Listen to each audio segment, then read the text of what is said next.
Assalamualaikum dan salam sejahtera. Berada lagi kita di pentas Bual R&D TVS pada hari ini. Saya Qistina Donna Lee Abdullah. Seiring dengan pembangunan dalam dunia alaf baru, pengukuran utama dalam peningkatan taraf hidup rakyat adalah melalui penjagaan kesihatan dan sistem perubatan.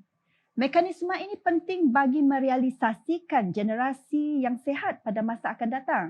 Kesihatan yang baik mendorong kepada penyediaan tenaga kerja yang sihat dalam sesebuah negara. Tajuk kita pada hari ini, Research and Development in Rural Health and System Medicine. Bersama saya di studio, Dr Ivan Yap, Deputy General Manager at the Sarawak Research and Development Council, SRDC. Welcome, Dr Ivan. Thank you. Happy to be here. Okay, probably I understand that SRDC is pretty new in Sarawak. So the establishment and objective of SRDC, can you elaborate a little bit? Yeah, sure. The Sarawak Research Development Council is the brainchild of our current Yang Amat Berhormat Chief Minister Abang Johari, actually. So he had that foresight of setting up an agency that can help to integrate, coordinate, fund, support, and also monitor R&D activities in Sarawak, basically. So the ordinance for the SRDC was approved and assented in November 2018. It came into force in January 2018, and then operationalized in 2019 January with the appointment of the General Manager and the Deputy General Manager, basically. So our role, basically, like what I said before, is to actually integrate the R&D activities, to monitor and support the activities as well, and also to fund R&D activities. We are also charting the direction for R&D for Sarawak, and this is done in close consultation with our chairman, who is also the Chief Minister of Sarawak. So the key point that we emphasize, and this is actually supported by our Chief Minister, is that he wanted R&D that is commercially driven, basically. So, so we're looking at R&D that produces results that can actually help us to access global market, and that's the direction that we're heading. Right. So SRDC is monitoring the research. So what are the focus research currently? At the moment, the focus area that we are looking for is actually biomedical sciences and also biodiversity. These are the two main focal areas for SRDC, but we're also on the lookout for groundbreaking ideas in other areas as well. So that's where we're going to. Right. So I understand that SRDC offers quite a number of grant schemes. Yeah, that's right. The initiation grant, we're talking about the special ventures and commercialization grants. So they're having different aims and objectives, each of the grants? They do. First of all, it's actually open to all Malaysians or expatriates.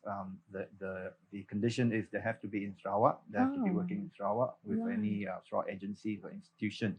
So it's basically open to all.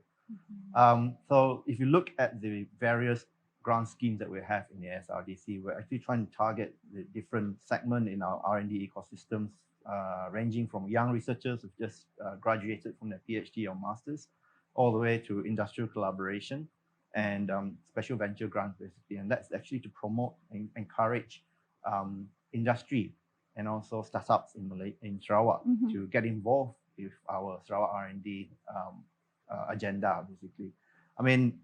Yes, we're trying to support our local researchers, but at the same time, we're trying to encourage the industry and our local SMEs to participate in our R&D agenda. And the key point, again, I have to stress, is that it has to be there must be a global need for the R&D that we're trying to do. Because if you try and address that need, then at least part of that problem has been solved of us trying to get our product into the global market. So if your R&D is of such quality, there must be a demand for it around the globe. Right. So it's individually, organization as well? Yes. can apply for the That's grants. right. Industry and also SME. So is there any collaborative grants or funding? Yes, there's a collaboration special venture grants as well that is available in the funding schemes. And again, it's trying to encourage collaboration between local agencies, universities, and also the industry. So there's like a tripartite collaboration, if you like, where you actually capitalize on the advantages that we can get from universities, the agency support, and also the ideas could be coming from also the industry, basically. And that's where they'll probably be able to identify global needs, basically. So it's in concurrent with the Sarawak goal on the digital economy. That's right. Yes. So you will have that as well. Yeah? Right. So university have the opportunity to apply on this particular grant. So is there any limitation or challenges in the R&D area? There are various challenges in R&D, not just specifically to Sarawak, basically. I mean, the problem that we're seeing is quite common. I mean, the two main things we're looking at is actually the quality of the R&D and also the standards of the R&D that we're looking at, basically. And these are not isolated problems in Sarawak. These are actually quite common around the world. In fact, if you look at the write-up by Mr. Philip LaRue in the OECD meeting in 2016, these are the same problems that he has pointed out as well. Quality of the R&D and also standards as well, basically.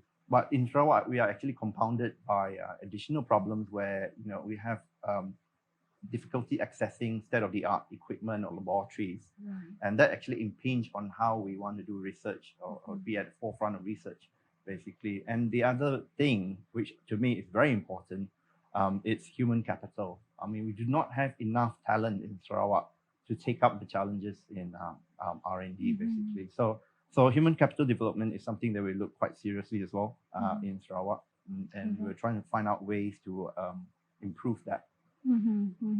Especially on the facilities as well, right? Yes, yeah. So the approaches that we're trying to do is two-pronged. One is to try and address acute need for state-of-the-art laboratories and equipment, and the other one is the chronic need for talent to be trained, nurtured, and retained in Sarawak. Because I think one of the biggest exports from Sarawak is actually our brains. On the expertise. Yes, and we're losing all that. Okay. So we'll talk more about that later on. Okay. Kita akan mengulas lebih lanjut berkenaan dengan SRDC. Kita berehat seketika. Kita kembali lagi di studio bersama Dr. Ivan Yap, Deputy General Manager of SRDC. So today, our topic is research and development in rural health and system medicine.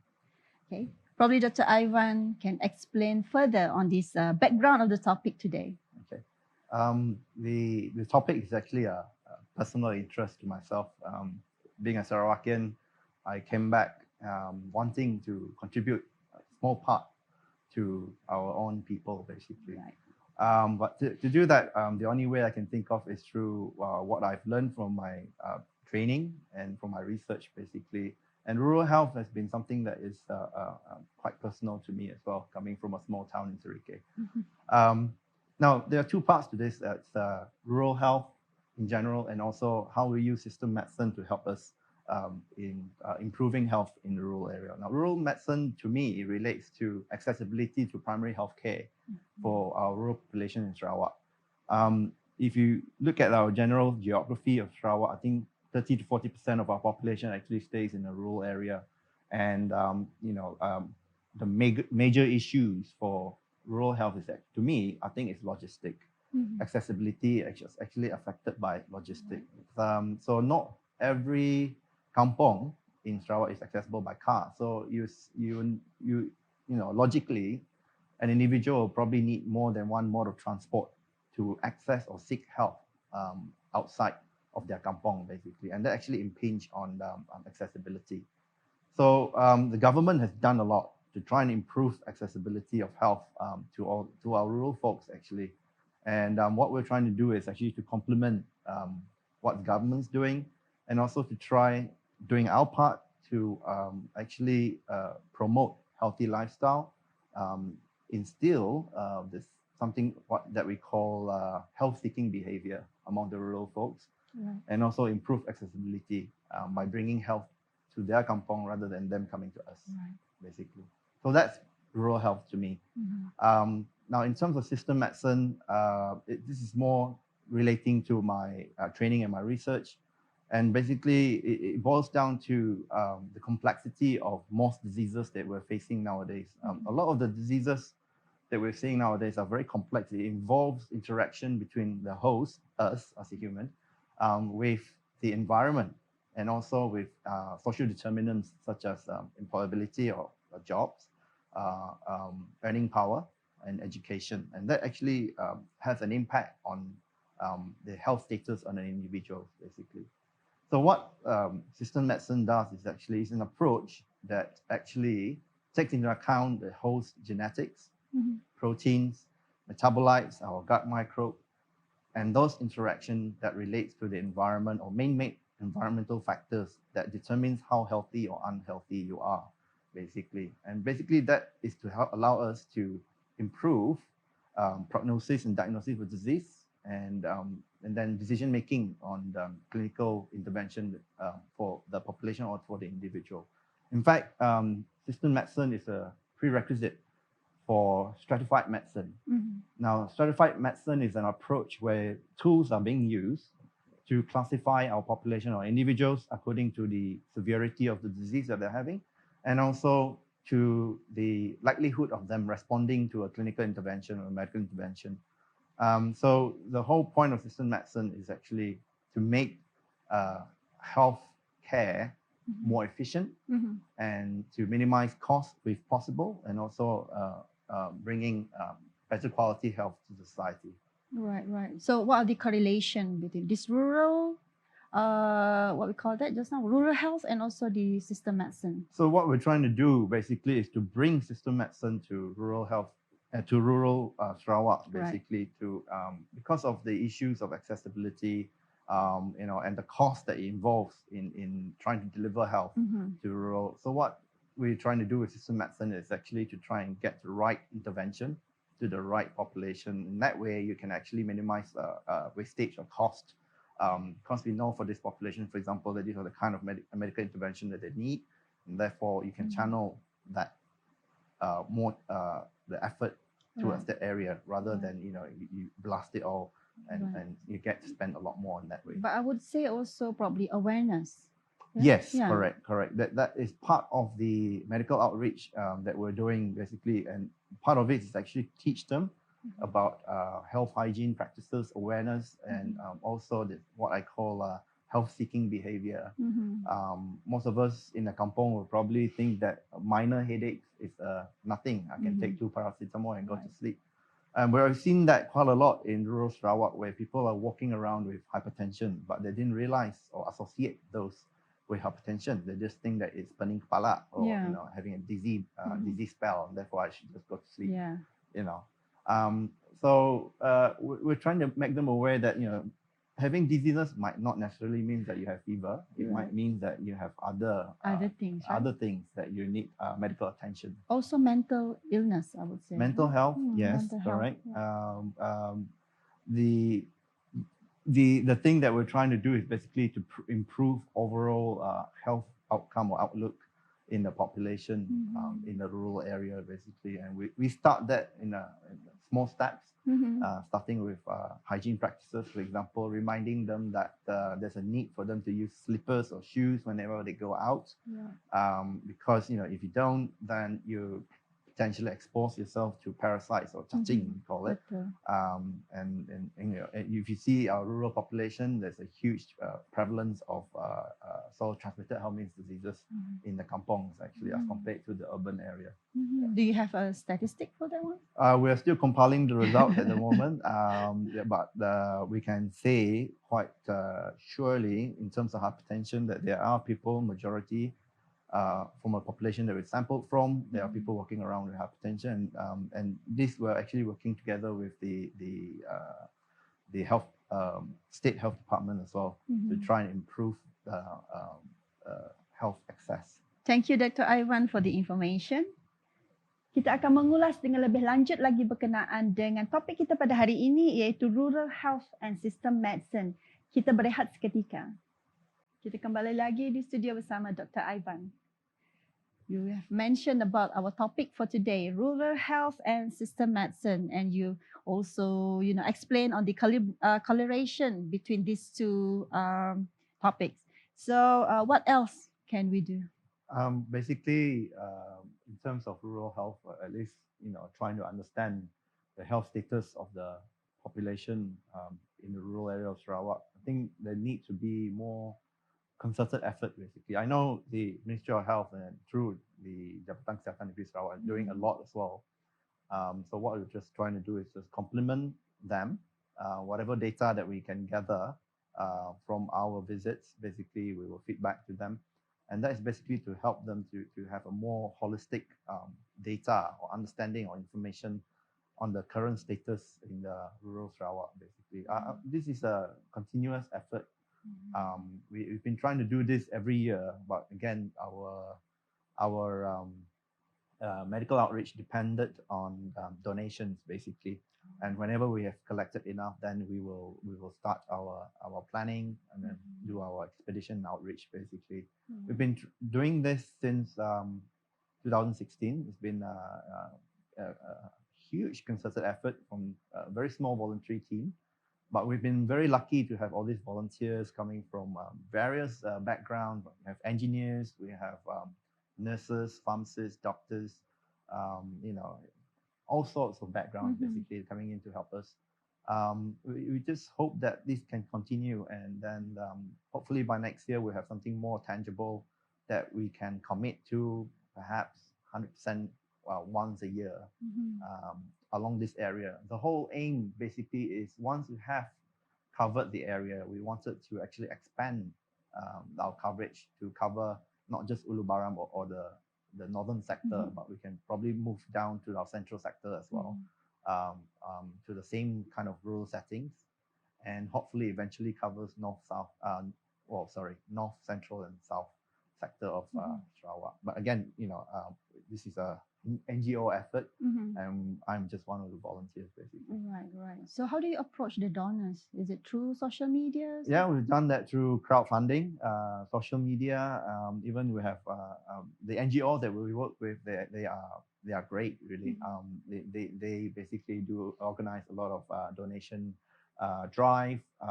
Even the guys in KL and West Malaysia, they're doing their part as well to help us to do this donation drive.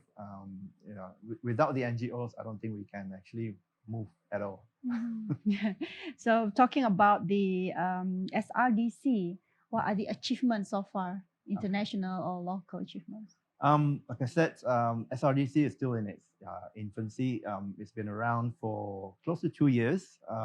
But within those 2 years, we have actually charted the direction of Sarawak R&D. This is actually summarized in the Sarawak Research Development Policy, basically. On top of that, we've also started R&D funding to try and encourage more commercially driven R&D in Sarawak. And also we have signed up an agreement with Cambridge, the Academy for Therapeutic Sciences. And this is actually relating to human capital training.